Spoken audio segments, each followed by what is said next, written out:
everybody, my name is Brittany Collins. And I'm Rachel Meyer. We're here to share information on building a resume. A resume is a document you create to show your background, skills, and accomplishments. You usually use a resume to apply to jobs or internships, but you also might need one for college or scholarship applications.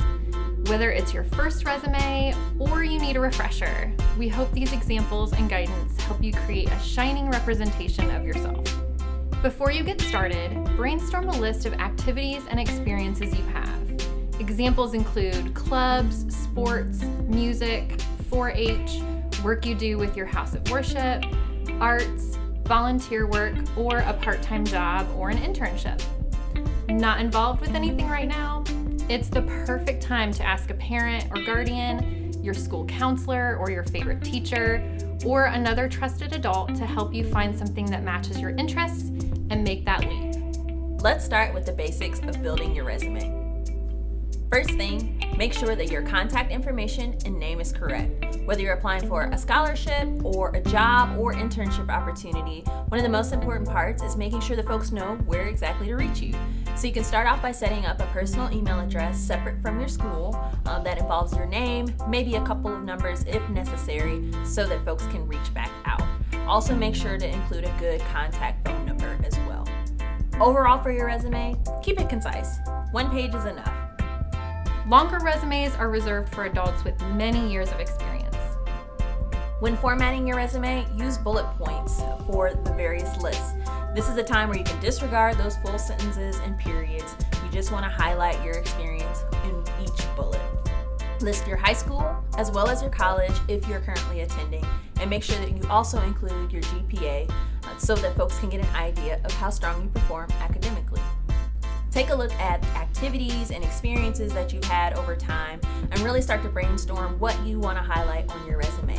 You want to look for things that you've done for a long period of time, or opportunities where you've been able to grow into leadership positions, or in general they're related to your future career goals. Think about your skills. Things like communication, dependability, teamwork, adaptability, initiative or motivation, public speaking, and technology skills are all things you might want to feature. Keep this list handy as you build out your resume. Now look at the skills that you've listed.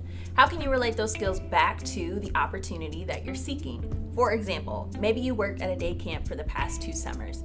You maybe had to use flexibility and adaptability in order to roll with changing weather. You also have worked with various staff members and other camp counselors to showcase your teamwork. Really think about the things that you've done and again, the different skills that you can pull out, because not only are you going to use those on your resume, this is going to come in handy in your interviewing as well. Now, let's review some dreaded no-nos on resumes. You want to avoid these common mistakes. Using wild fonts or page layouts. Keep it simple with fonts like Times New Roman, Arial, or Garamond. No one wants to try to read your accomplishments in Chiller. You're not a ghost. Having incorrect contact information, not being involved in anything outside of attending school, typos, using periods and full sentences. Remember, bullet points only for your list of items. Not explaining what something means to someone who is outside of your circle. For example, recipient of the Golden Scholarship. Who even knows what that is? If you can explain it in a few words, use it. If not, it may not be the best fit for a resume. Finally, proofread, proofread, proofread. Matter of fact, have 2 other folks take a look at it as well to make sure that there are no mistakes before you send it off for that potential opportunity. Remember, your resume is 1 page to quickly highlight your skills, experiences, and abilities. It's not a cover letter, so keep it simple, easy to read, and of course, honest. And don't be afraid to ask for help if you're stuck or anxious. No question is stupid when you're new to something.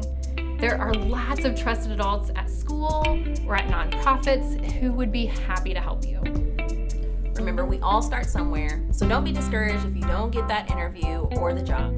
Thanks for joining us to learn about building your resume. We hope you feel informed and empowered.